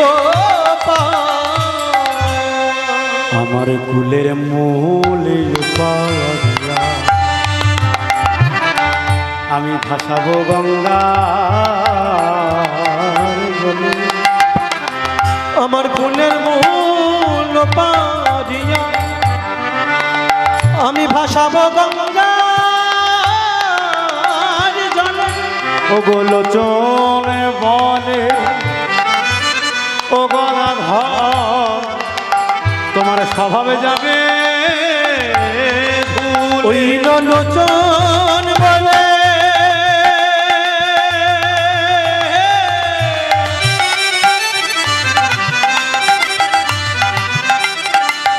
ও গো রাধা, তোমার স্বভাব যাবে ভুলে। হরি বল হরি বল হরি বল। এই সনাতন কি করলেন? তখনকার দিনের মন্ত্রিত্ব তিনি বাদ দিয়ে গৌর গৌর গৌর বলে একদিন পথের বাহির হয়েছিলেন বাবা। যারা কৃষ্ণ নামকে আশ্রয় করে তাদের কিন্তু পথের ভিখারি হতে হয়। হ্যাঁ, বললেন যারা কৃষ্ণ নামকে আশ্রয় করে ভগবান তাকে পথের ভিখারি করে ছেড়ে দেয়। বললেন যে করে আমার আজ তার আগে করি সর্বনাশ। এই দেখুন এখানে বলে দিলেন যে ভগবানের ভক্ত হয় শাস্ত্রে বললেন, জগতের গুরু প্রার্থনা শ্রী পদে বারে বারে পুরি যেন দারুণ বিপদে, বিপদ আসিলে তব দেখা পাই, বিপদের বাসনা মোর সদাই, বিপদ আসিলে দেখা দাও হরি, বিপদের বাসনা তাই সদা মনে করি। ভক্তের বাসনা দেখো, আমরা মন্দির দেখলে আমরা সবসময় আমাদের নিজেদের ভালোটা চেয়ে নিই ভগবানের কাছ থেকে। হে ভগবান, তুমি আমাকে ভালো রেখো, আমার মেয়েকে ভালো রেখো, ও যেন ভালো চাকরি হয়, ভালো স্বামীর বাড়িটা ভালো হয়, এই রকম বাসনা আমরা করতে থাকি। কিন্তু প্রকৃত ভক্ত যারা, তারা ভগবানের থেকে কি চেয়ে নিচ্ছে দেখুন। জগতের গুরু, আচ্ছা কথা হচ্ছে কি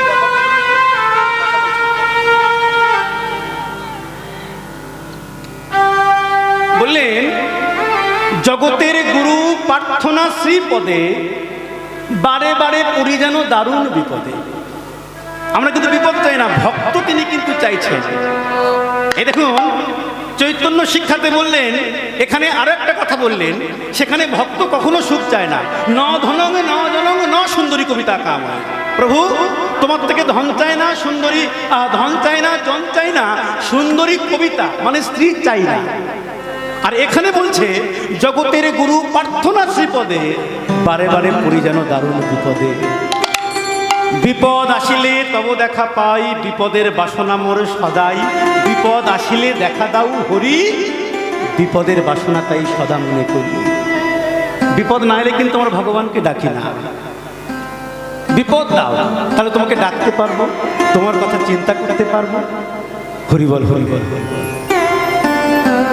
এই জন্য করে এই সনাতন কি করলেন, সমস্ত কিছু বিষয় আশায় পরিত্যাগ করলেন। দেখবেন ওই বিষয়ের মধ্যে ডুবে থাকলে ভগবানকে সহজে না ডাকতে ভালো লাগে না।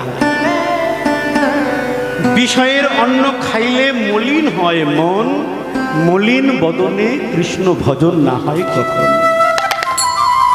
হরিবল হরিবল। ওই মলিন বদনে কৃষ্ণ ভজন তো হয় না, আর কৃষ্ণ ভজনে এগুলোও যায় না। সেই প্রবৃত্তি মনোবৃত্তি দুটোই জাগে না। এখন এই সনাতন কি করলেন, সমস্ত কিছু ছেড়ে দিলেন, দিয়ে তারা চলে গেলেন মালদাহ জেলায় রামকেলি গ্রামে। মালদাহ জেলায় রামকেলি গ্রামে, যেখানে গৌরাঙ্গ মহাপ্রভু আজকে বসেছেন কৃপা করার জন্য। তিনি বসেছেন কৃপা করার জন্য। যে যা চাইছে তাকে দিয়ে দিচ্ছে। কেউ কোল চাইছে, কোল দিয়ে দিচ্ছে। কেউ হৃদয় চাইছে, হৃদয় দিয়ে দিচ্ছে। কেউ প্রেম চাইছে, প্রেম দিয়ে দিচ্ছে। কেউ ভক্তি চাইছে, ভক্তি দিয়ে দিচ্ছে। সবাইয়ের সব কিছু পাইয়ে দিচ্ছে। গৌরাঙ্গ মহাপ্রভু এক ভক্তকে বললেন, দেখো তো বাইরে কেউ বাকি আছে কিনা, শেষ কৃপাটা আমি তাকে করতে চাই। কেউ বাকি আছে কি দেখো না, আমি শেষ কৃপাটা তাকে করে যাব। একজন ভক্ত বাইরে বেরিয়ে এসে দেখলেন একজন লোক বসে আছে, এক গাল দাড়ি দেখে মুসলমান মনে হলো। এক গাল দাড়ি দেখে মুসলমান মনে হলো। মহাপ্রভুকে গিয়ে বললেন, প্রভু গো, বাইরে একজন মুসলমান লোক বসে আছে। বলে, যেই হোক তাকে ভিতরে ডেকে নিয়ে। সেদিন ছিল মাঘ মাস, পরনে একটা মলিন বস্ত্র, খালি গায়ে, গায়ে ছিল একটা ভুটানি কম্বল। যখন গৌরাঙ্গ মহাপ্রভুর সম্মুখে দাঁড়িয়েছে, মহাপ্রভু চিনতে তাকে ভুল করলেন না। মন্ত্রীকে কে না চেনে, সারা বাংলার মন্ত্রী।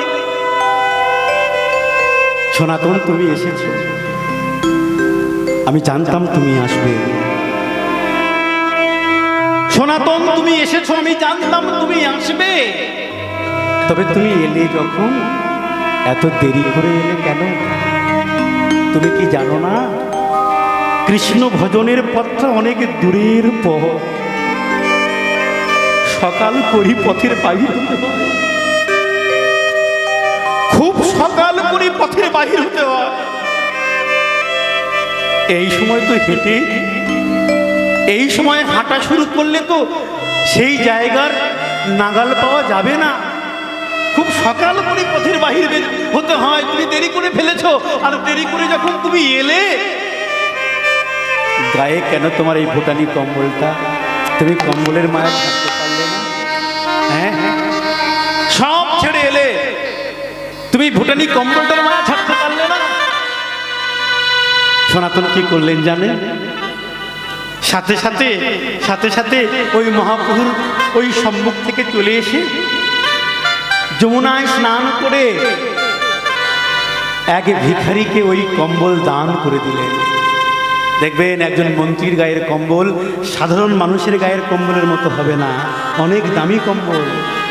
ভিখারিকে দিয়ে, আর ভিখারির থেকে একটা ছেঁড়া কাঁথা চেয়ে নিয়ে গায়ে দিয়ে যখন গৌরাঙ্গ মহাপ্রভুর কাছে গেলেন, গৌরাঙ্গ মহাপ্রভু তাকে বুকের মধ্যে জড়িয়ে দিলেন, বুকের মধ্যে জড়িয়ে দিলেন। সনাতন দুটো বেশি বলে দিয়েছি, তুমি কিছু মনে করো না, তুমি কিছু মনে করো না, তোমাকে দুটো কড়া কথা বলে দিয়েছি। এসো এসো, বুকের মধ্যে জড়িয়ে নিয়ে আলিঙ্গন করলেন, প্রেম দান করলেন, করে বললেন তুমি সকল কিছু ছেড়ে এসেছো, শেষ সম্বল ছিল এই মাঘ মাসে এই ভুটানি কম্বলটি, সেই কম্বলটি পর্যন্ত তুমি ভিখারিকে দান করে দিলে। তুমি এত বড় দানী, তুমি এত বড় ধার্মিক, আমি কথা দিলাম অন্তিমে তোমার ভগবত কৃপা হবে, তুমি বৃন্দাবনে চলে যাও।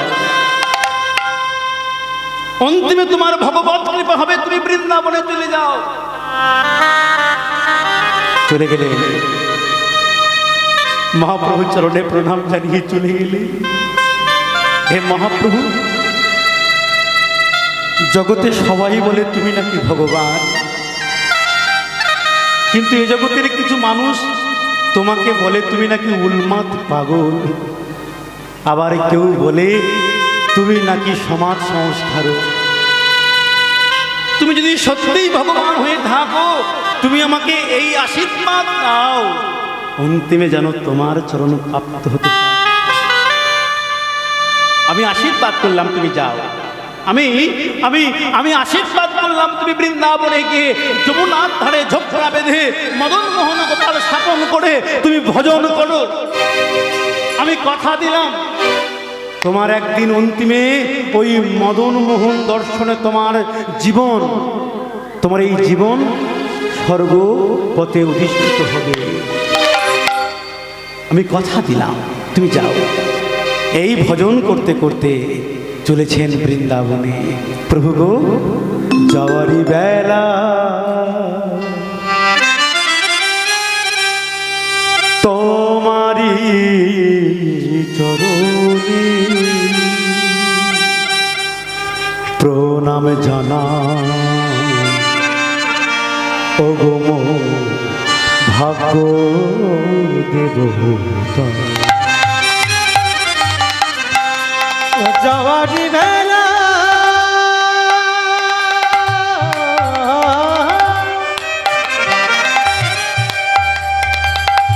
তোমারি চরণে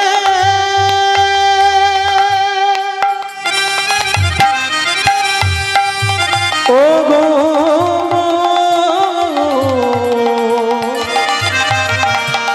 ভগ্য দেব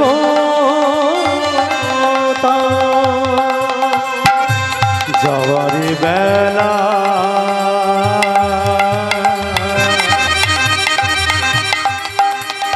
তোমারি চরণে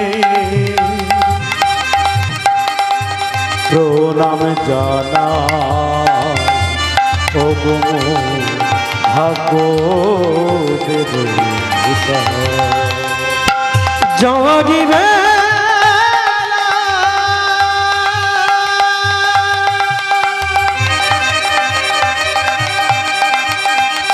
তোমারি চরণে প্রণাম জানা,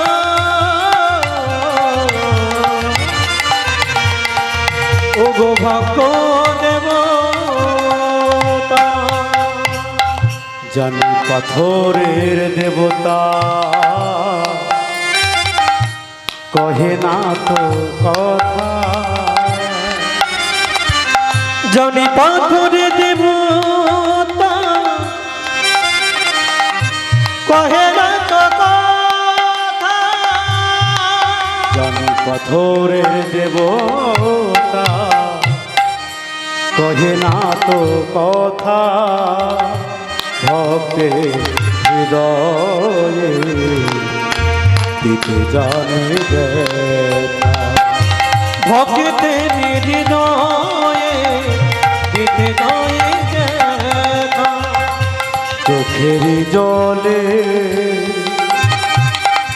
বুক ভাসায়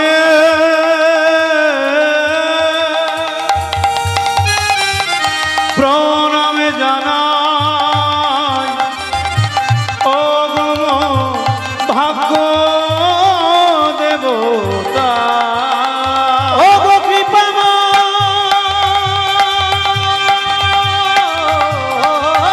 হৃদয় গৌর হরিবোল হরিবোল হরিবোল।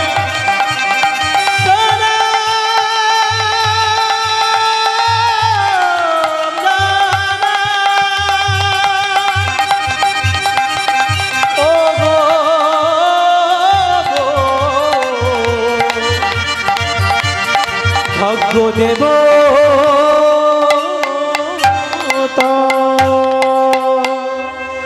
এই সনাতন ভজন করতে করতে তিনি বৃন্দাবনে চলে গেলেন। তবে একটা কথা বলি মায়েরা, তিনি মন্ত্রী, এখনকার দিনের মন্ত্রী না, তিনি তখনকার দিনের মন্ত্রী। একটা কথা বলে রাখা ভালো, কোনোদিন কোনো মুসলমান তার রাজসভাতে কোনো ব্রাহ্মণকে মন্ত্রী করতে পারে না। এটা কিন্তু বাস্তব কথা মায়েরা। কোনো মুসলমান তার রাজসভাতে কোনো হিন্দুকে মন্ত্রীর জায়গা দেবে না, প্রধানমন্ত্রীর জায়গা দেবে না। দিল কেন? তাদের মধ্যে খুঁজে দেখেছিল যোগ্য কেউ মন্ত্রী হওয়ার মতো ছিল না, তাই এই সনাতনকে বেছে নেওয়া হয়েছিল তিনি যোগ্য বলে। তবে কি জানেন, তিনি পণ্ডিত, ছয় গোস্বামীর মধ্যে একজন গোস্বামী। আর এখনকার দিনের মন্ত্রী যে কেউ হতে পারে, গণতন্ত্রের জোর থাকলে যে কেউ মন্ত্রী হতে পারে বাবা। হ্যাঁ, গণতন্ত্রের জোর থাকলে যে কেউ মন্ত্রী হতে পারে। এখনকার মন্ত্রী কলিকতে গিয়ে কলম ভেঙে ফেলে, তিনি তখনকার দিনের মন্ত্রী। তিনি মন্ত্রী হয়ে চিন্তা করলেন যে ধর্ম না করলে রেহাই নাই, ধর্ম না করলে রেহাই নাই, ধর্ম করতে হবে। তবে মায়েরা, সম্মুখে যে আমি বললাম কীর্তন প্রারম্ভে একটা কথা বলেছিলাম যে সম্মুখে খুব একটা খারাপ দিন আসছে। সেই খারাপ দিনটা কি একটু বলে যাই। সেই খারাপ দিনগুলো কি মায়ের একটু মন দিয়ে শুনবেন। যে যে কলিযুগে আমরা বসবাস করছি, এখন আছি, এই কলিযুগ তো খুব ভালো যুগ, খুব ভালো দিন। এই যুগকে প্রণাম করলেন আমার গৌরাঙ্গ মহাপ্রভুর আমলকে প্রণাম জানালেন পদকর্তা। এখানে বললেন প্রণমঃ কলিযুগ সর্বযুগ সার, যে যুগের মাঝে আমার চৈতন্য অবতার। এই যুগকে প্রণাম জানালেন কেন না, এই যুগে আমার ভগবান গৌর সুন্দর জন্মেছেন। পৃথিবীতে যত অবতার হয়েছে তার মধ্যে শ্রেষ্ঠ অবতার গোরা অবতার। কেন? শাস্ত্রে বললেন অবতারের সার গোরা অবতার, সার অবতার। যত অবতার হয়েছে তার মধ্যে শ্রেষ্ঠ অবতার হলো এই গোরা অবতার। এই জন্য বললেন প্রণমঃ কলিযুগ সর্বযুগ সার, যে যুগের মাঝে আমার চৈতন্য অবতার। আচ্ছা, যে যুগ এত মূল্যবান, যে যুগ এত গুরুত্ব, সেই যুগ দিনের পর দিন কোন জায়গায় পতিত হয় দেখুন। শাস্ত্রে বললেন মায়েরা, একটু আসতে এদিকে তাকাবেন মায়েরা, এদিকে বললেন এই কলিযুগটা চলে যাবে। বললেন মহাকলি গতে ঘোর কলি অধিষ্ঠান। এই কলি গত হয়ে ঘোর কলি আসবে। মহাকলি গতে ঘোর কলি অধিষ্ঠান, মনুষ্য জনিবে সব বিগত প্রমাণ। সত্যযুগের মানুষের উচ্চতা ছিল কত জানেন মায়েরা? একটু কথা বলুন। হ্যাঁ, 21 হাত। ত্রেতা যুগের মানুষ সেই 21 থেকে 7 বাদ গিয়ে হয়েছে 14 হাত। দাপর যুগে 7 হাত, কলিযুগে 3.5 হাত। কিন্তু এমন একটা দিন আসবে এই 3.5 হাত থাকবো না, 1 বিগত হয়ে যাব। বললেন মহাকলি গতে ঘোর কলি অধিষ্ঠান মনুষ্য জনিবে সব বিঘত প্রমাণ। মনুষ্য জনিবে বিঘত প্রমাণ। ভয়ে কেহ নাহি যাবে বাত্তা করবন। বাত্তা কর মানে বেগুন বন। ভয়ে কেহ নাহি যাবে বাত্তাকুর বনে, আঁকশিতে বেগুন তুলিবে কৃষি গলে। হ্যাঁ, আঁকশি দিয়ে বেগুন পারবে এমন একটা দিন আসবে মায়েরা, সেদিন কিন্তু আমরা থাকবো। আমরা আগে ছিলাম, এখন আছি, পরেও থাকবো। আঁকশিতে বেগুন তুলিবে কৃষি গণে।